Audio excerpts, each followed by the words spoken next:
Kataoka and you are watching NewsX World. Let's take a look at the headlines of this hour. Chinese President Xi Jinping is holding a series of intensive bilateral meetings with foreign leaders on the sidelines of the Shanghai Cooperation Organization Summit in Tianjin. He has emphasized the importance of friendship, practical cooperation, and adherence to multilateralism. The summit, running from August 31st to September 1st, is the largest in the SCO's history. Chinese President Xi Jinping has met India's Prime Minister Narendra Modi in Tianjin, stressing both nations must adhere to multilateralism. She has said that the border issue should not define the overall Sino-Indian relationship. The president has added that China-India ties can be promising, stable, and far-reaching. Russia has shot down 112 Ukrainian drones in the past 24 hours and struck port infrastructure used for military purposes. The Defense Ministry has said the escalation marks one of the largest reported daily drone attacks in the conflict between Moscow and Kyiv. Israeli forces have attacked Gaza City suburbs overnight with air and ground strikes, killing at least 18 people, including 13 near an aid site, according to media reports. Prime Minister Benjamin Netanyahu is set to convene his security cabinet today to discuss a plan to seize Gaza City entirely amid escalating evacuation concerns and severe aid shortages. Pope Leo I, US-born leader of the Catholic Church, has urged an end to the pandemic of arms after an August 27th mass shooting at a Minnesota Catholic school that has killed 2 children. He has offered prayers for the victims of the tragedy during the prayer in St. Peter's Square.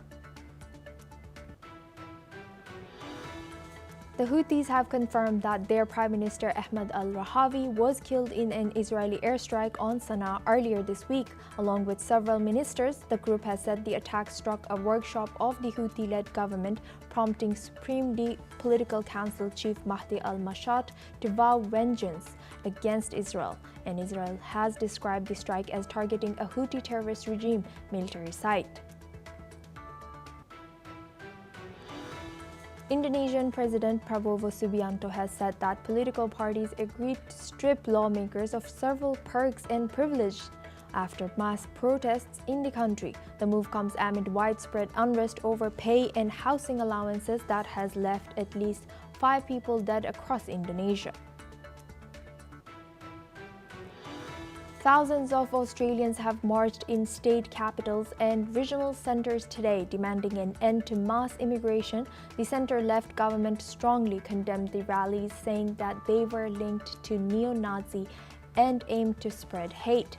Then a counter-protest was held in Sydney against what Democrats called a far-right agenda.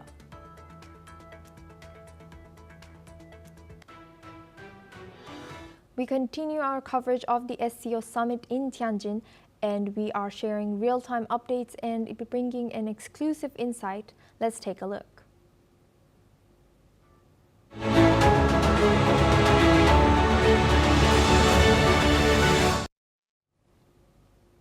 Media center of the SCO Summit in Tianjin in China, and I'm being joined by Lily Liu, who is the business anchor at the CGTN. Lily, thank you very much for joining me. And it's great to have a conversation with you, particularly with regards to what are going to be the key expectations of the SCO Summit that concludes tomorrow evening. As we all know, that the SCO Summit in Tianjin is expected to be one of the biggest events of the platform in years. And tomorrow we are all looking for concrete outcomes from the major summit meetings. For instance, there will be the Tianjin Declaration, and then the SCO will lay out a 10-year development plan, which will send us the directions of high-quality development of nations being covered, whether it's member states or partner states. We're going to see a synergetic development for the next 10 years. And I think if we look at the path of the SCO from a modest beginning to now, the framework covers more than around 26 countries already. And looking at trade volumes, trade and economic cooperation amongst members and partner states have gone up significantly since the founding of the SCO. I think that's the most concrete outcome. So even for the next 10 years, we'll be looking at trade and economic cooperation going up to the next level probably. And let me just give you a few numbers because I'm a business news anchor and I'm really sensitive with numbers. For instance, look at China's trade with SCO countries. Just look at the first 7 months of this year. That number has reached 2.11 trillion yuan, which is about 588 billion US dollars. That's only for the first 7 months of the year, and that's gone up by 3% already from the same period last year. I'm specifically talking about that period of time because that is the time when the world has gone through a lot of uncertainty in trade tariffs, geopolitical disputes as well, and even on that, amid that big background, we're still looking at trade growth among SCO members in China. So I think for the next 10 years, development and common prosperity will be the key for all SCO members.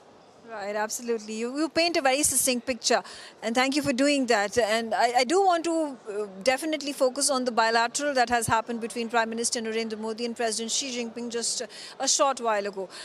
Trade has been the focal point for both the countries. Even when Foreign Minister Wang Yi visited India, there were conversations that were revolving around trade, of how there is a need for now to open up the halts that had been made for the exports that were until 5 years ago being brought from China into India, including fertilizers, and you talk about rare earth minerals, and you're talking about the boring machines and so on and so forth.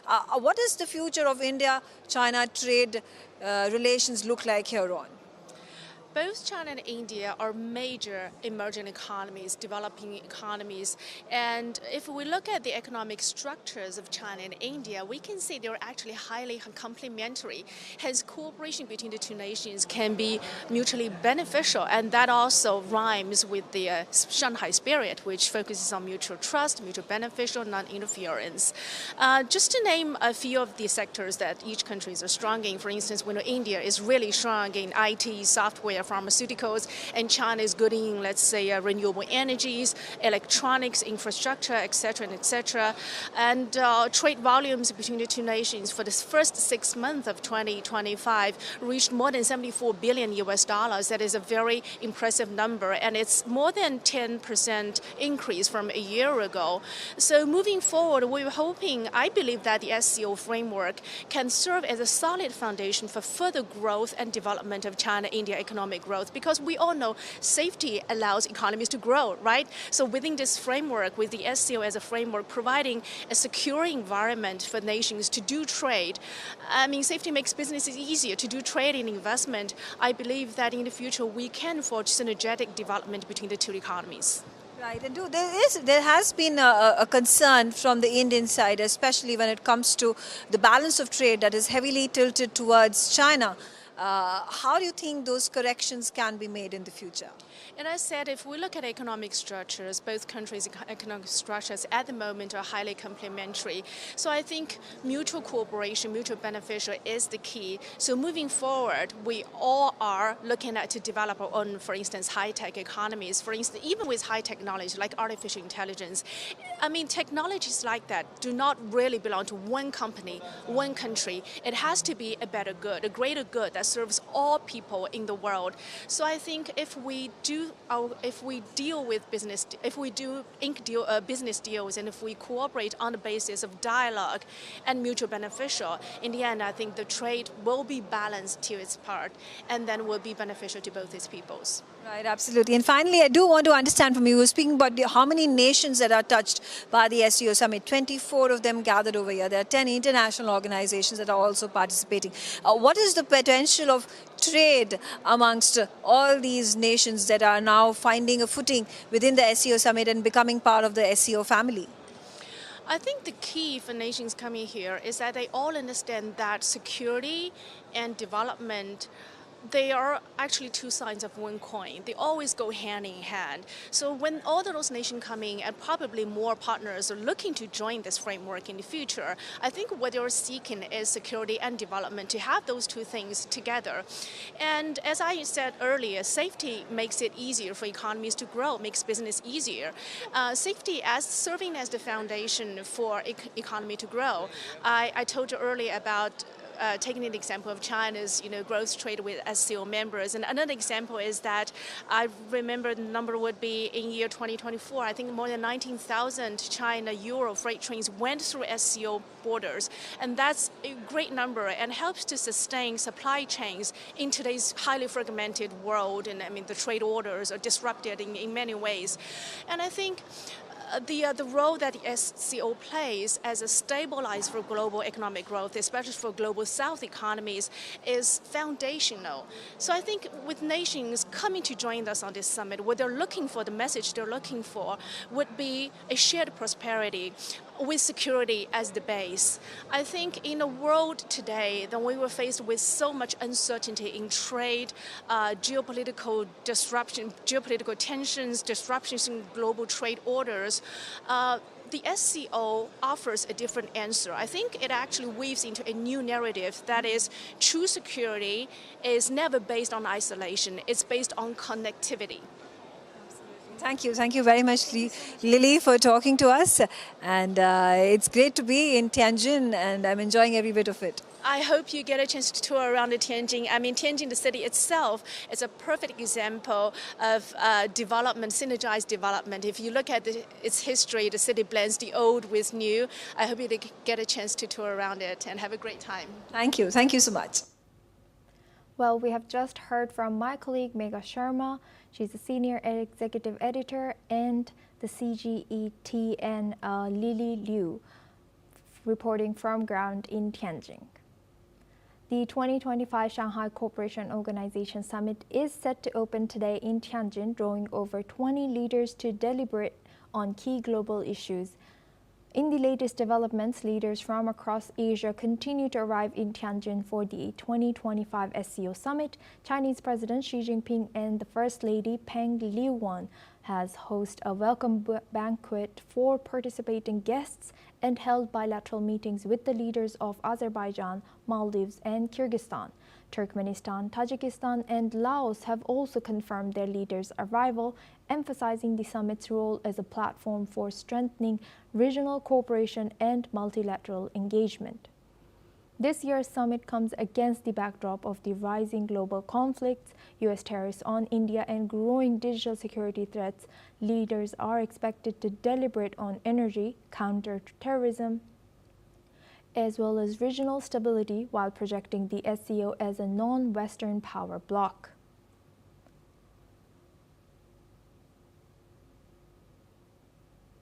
Now for this discussion, we're joined by Marianne Duris. She's a European affairs expert, joins us live from Brussels, and Alison Mutler. She's a former AP Bureau of Chief in Romania and joins us live from Bucharest. And Dr. Tomohiko Taniguchi, he's a former advisor to Prime Minister Shinzo Abe. I would first like to go to our guest, Alison. From your analysis, what do you think? Are we seeing the organization, this SCO, coming up as a counterweight to Western alliances, or is it still not quite there yet? Impression sitting in Europe, true, next to the Ukraine conflict, is yes, very much so. Trump's devastating tariffs have had a devastating, destabilizing effect on the world. Whatever his aims were, and that in some ways weakens the United States. And so the meeting of these 20 leaders from the global south, from, including Putin, of course, and Erdogan, in my neck of the woods, is very important. And it seems that the countries which have come, they have different governances, some are more democratic than others, do want to join forces for pragmatic reasons. That's why countries do trade, is for pragmatic reasons. But also they want to strengthen that part of the world in the face of Donald Trump's administration, which is like nothing we've ever seen before. And whereas in the past we had NATO and the EU in Europe, now we have Trump acting in a more unilateral way. And also his administration is quite suspicious of Europe and sees China as the enemy. So it seems to me quite natural that Erdogan, Putin, Myanmar, and India have met, and they are trying to find a way in which cooperation can strengthen their countries because they can't, in a way, they can't rely on the United States as a predictable partner as they had in the past. So from where I'm sitting, it does look like quite successful. Of course, it depends what happens. And for me, what's interesting is also the talks on the sideline to do with the Ukraine conflict. I understand the Indian Prime Minister Modi did call Volodymyr Zelensky, the Ukrainian president, before the meeting. He'll be meeting Putin. So there'll be lots of interesting things happening there. And I think a lot of countries are particularly concerned about the United States, about Trump's tariffs as well. And that might unite them, even if they have ideological differences. Thank you for Alison for sharing that. I would also like to take Marianne next for what's your analysis? What do you think about this SCO summit now? And I would also like to ask, why do you think Belarus has joined the SCO now? What does it mean for the bloc?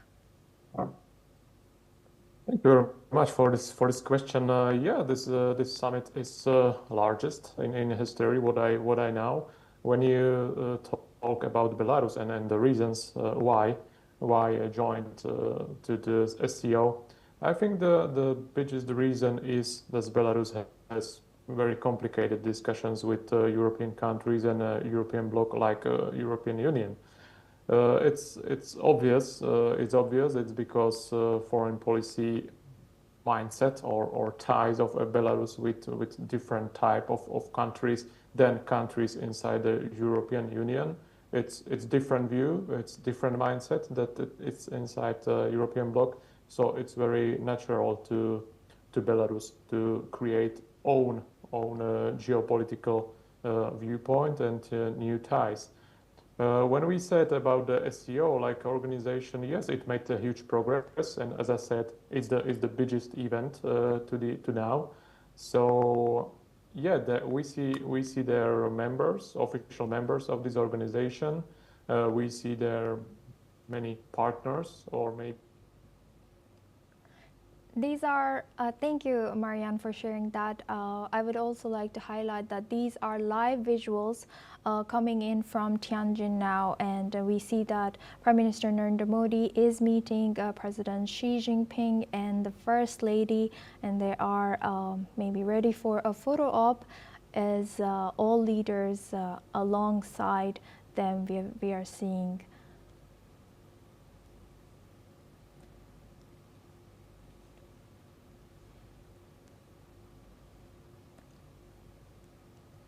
And I would now like to go back to the guest discussion. Dr. Taniguchi, what is your interpretation of this summit? Do you think this is to counterbalance the hegemony that is the hegemony mindset or strategy that is coming out of U.S. and do you think is summit counterparts? Is a counterpart of maybe European alliances? What do you think? It is certainly what China wishes to achieve, to establish Sino-centric hegemonic order, replacing the United States with China. In the SCO framework, China provides the stadium, China provides the rule book, and China provides balls to play with.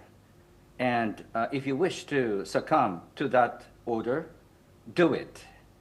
And it is sensible for countries like India to see what's going on around its nation, because India is in a very much precarious neighborhood, neighbor to Russia, neighbor to China.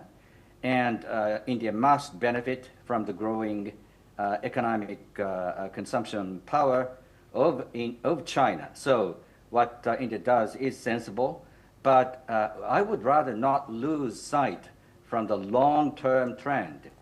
Since independence, India has thrived, maintaining its democratic institutions. To this day, look at Russia, look at China. There is absolutely no freedom of any kind. And biological clock of Vladimir Putin and Xi Jinping is the determinant factor for the fate of China's future or Russia's future.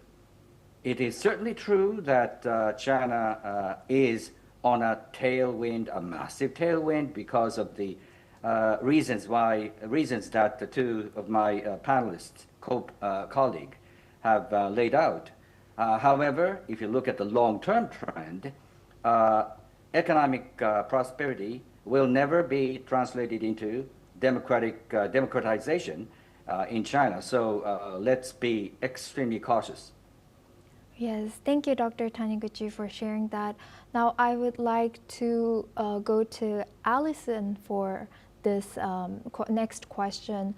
Alison, now looking at President Putin's attendance in this SCO summit amid escalating military actions of Russia-Ukraine war, do you believe this dual-track approach of diplomacy abroad and escalation back home can be sustained long-term? What's your take on this? Well, as you said, I think in your news bulletin, I think I wrote it down, it was 112 drone attacks, which is the highest number ever. Vladimir Putin is suffering because he's an international pariah. It's true he had the summit in Alaska, but other than that, he could be arrested in a lot of countries if he went abroad. Vladimir Putin desperately needs allies. He desperately needs strong allies. Belarus is not good enough. China is Russia's best bet because it's a big, strong nation. But Russia is very much the junior partner in this coalition. Of course, there's the North Korean president is attending this meeting. That's obviously quite important. At least Putin will feel at least that he's welcome for once. So psychologically, that would be good for him. But of course, you have other things going on. As I think I said before, you have the Indian Prime Minister called Volodymyr Zelensky.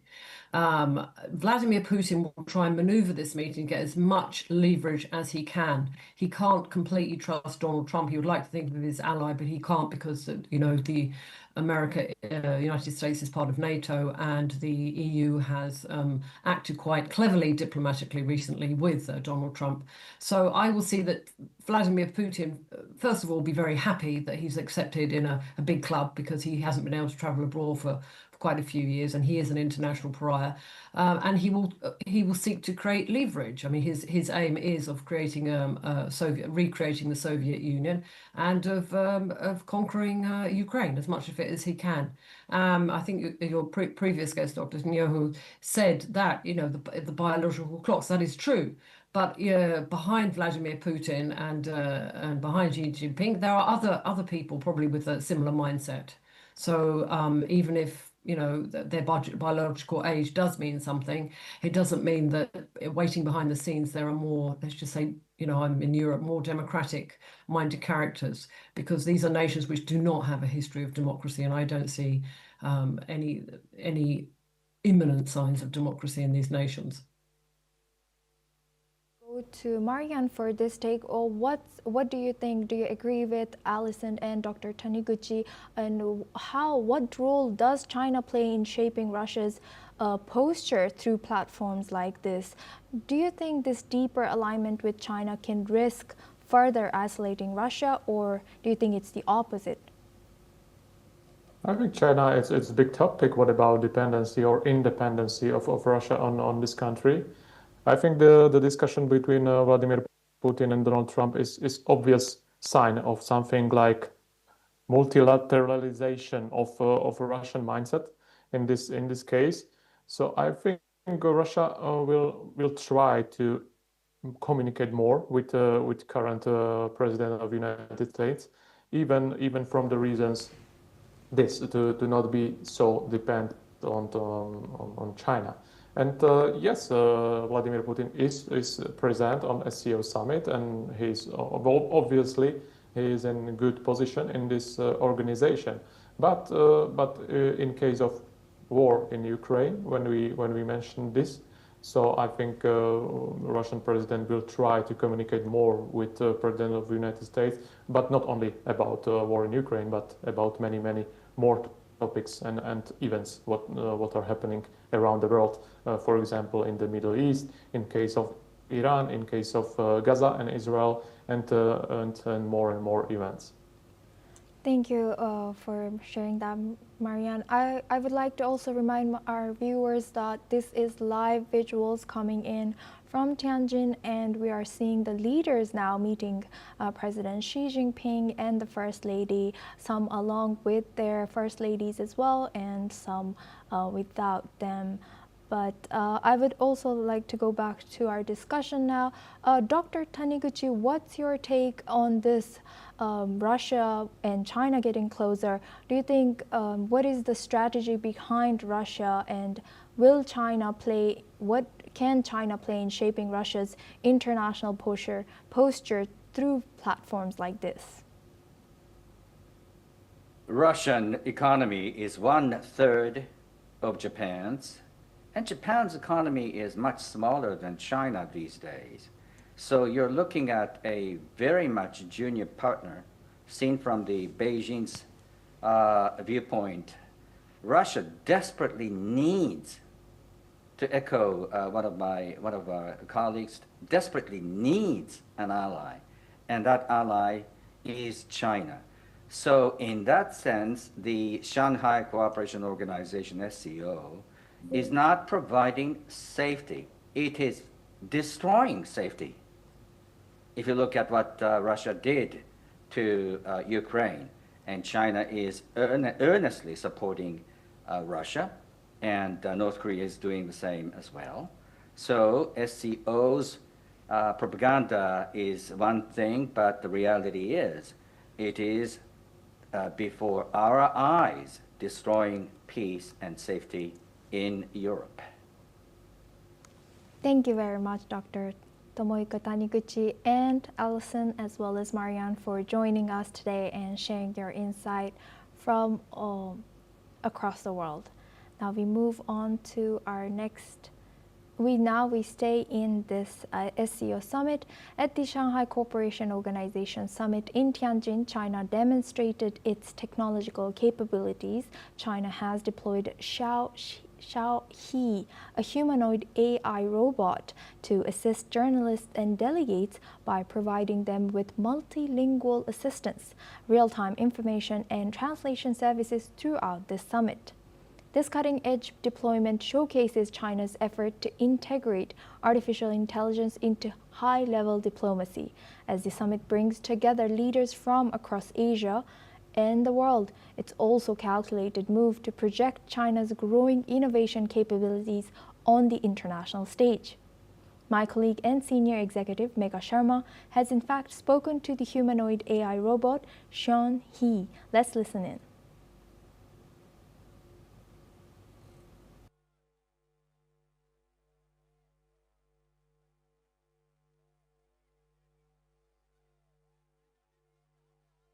I'm here at the SCO Summit in Tianjin, China, and there is a very interesting feature that has been incorporated at the help desk at the SCO Summit Media Center that has been built by the government of China.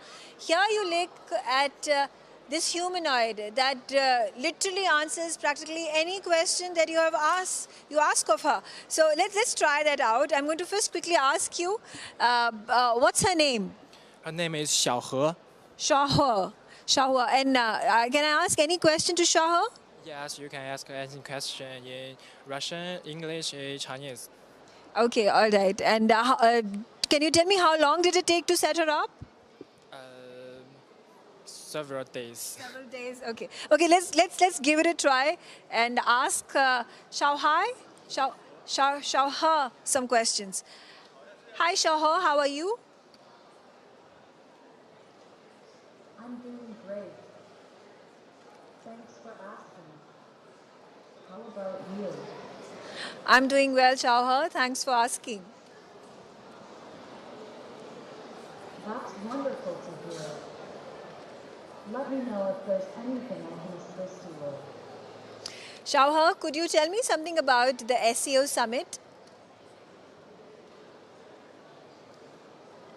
The 2025 Shanghai Cooperation Organization Summit Media Center provides various services, including online/on-site reservations for workspaces, real-time event updates via official channels, photo downloads through the Photo Center, and material copying at the service desk.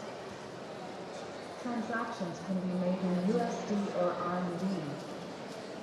For specific schedules or live stream details, please refer to the official summit website. All right, so that's as real as it can get. That's a humanoid for you here in China. And where else would you ever find it? One of the most technologically advanced countries of the world. And there is a prototype of a robot that almost looks identical to a human. Perhaps you may never know in the future, may look exactly like one and may perform and act and behave like an actual human being. Signing off from Tianjin at the SCO Summit, this is Megha Sharma. I'm here at the media center of the SCO Summit in Tianjin in China, and there are some very interesting technological advances that are being showcased over here at the media center. One of these is this fantastic robotic hand that you see in front of me. It's been developed by Paxini, and what this robotic hand actually does is it's really flexible. It's just almost akin to my hand. So whatever movement that I'm making with my 5 fingers and the fist, if I close it, it closes, and if I open it, it opens, and it individually closes and opens fingers as well. So which means it's extremely dexterous. The fact that it can move around just with the movement that it by way of the sensors, that it senses the movement and then replicates those movements with the robotic arm that has been, the robotic hand that has been created. Joining me also is Wong. Wong is going to tell us more about Paxini and more about this robotic hand. Tell me something more about this, and what is the utility of it? Okay, for this, our Paxini is our Paxini multi-dimensional tactile dexterous hand, and we can say it's very flexible. Only 4 fingers, but it can do a lot of things. And also for this robot, it's equipped in our robots inside for our Taro 1 and Taro Double 1, so it can do some specific manufacturing or also the logistic sorting, things like this. Yeah. So let's take a look at that, because I saw that demonstration. You are able to let's see how does this robotic hand come into utility. So this is the robotic hand by Paxini, and what happens over here is that it is able to select a package, and depending on the color of the package, it decides whether to put it in one basket or the other. Yes, here is the black one, and here we have the white. So this robot is Taro 1, and it's equipped with our dexterous hand. And here you can say it can distinguish the packages from its color, and then put into different boxes. Yeah, so this is the white one, so it's distinguished it from the black one. And it has dumped the white packet over here, and now it's now at this point of time censoring what color it is. Yes. And then deciding on whether it is black or white, it puts it in the black basket. Okay, great. This is fantastic. Okay, so let's take a look at one of these beautiful installments that have been set up over here. What we see actually is this is a drone. This is a UAV, right? Yes. A UAV Aircraft. which is enveloped in this flower-like design. If you could tell me more about this. Okay, it's just we can say it's like a flower, and it means good luck in China. And also we can say inside is our UAV, and also here inside it stores our batteries, so it's totally automatic. It can change the batteries by itself, and also launch the aircraft into the air and finish the tasks in fields like urban governance and forestry inspections. Right, absolutely. So this is truly fascinating. It's not just a drone or a UAV as we call it. It can be stationed at this at this launch pad of sorts, if I may call it, and then the batteries can be changed as required. And yeah, it does, like you said, it can inspect the regions for urban governance and things like that. There's this one last thing. I also see this dancing robot that has been placed over here. So again, this is Paxini that has designed it. And what is the utility of this? What is Paxini trying to display? Of course, this is very dexterous. The fact that it can move, there is tremendous movement on the arms and the wrists and the entire fingers, the whole set of fingers as well. Yes, and this is our Paxini multidimensional tactilous humanoid robot, Taro 111. And for this robot, we can say it's now it's dancing and also equipped with our doctoral hands. But actually, its real function is not for only dance, but to do outdoors works like outdoor inspections and our logistic handling and things like this. And so it equipped with very strong and flexible chassis. So it got a very strong obstacle crossing ability. So it can handle a lot of hard works. Okay, all right. Wong, thank you very much for taking me through all these displays, and it's fantastic cutting-edge technology at display. It is fantastic to have experienced it all. On that note, we come to the end of this segment, but stay tuned with me on NewsX as I keep bringing you more of these fantastic displays that have been set up within the media center over here in China. I'm in Tianjin and I'm covering the SCO Summit, so stay tuned. Well, that's from the ground of action. Thank you very much, Megha. This is all we have time for. We will continue to bring you this special coverage of the SCO Summit. Stay tuned.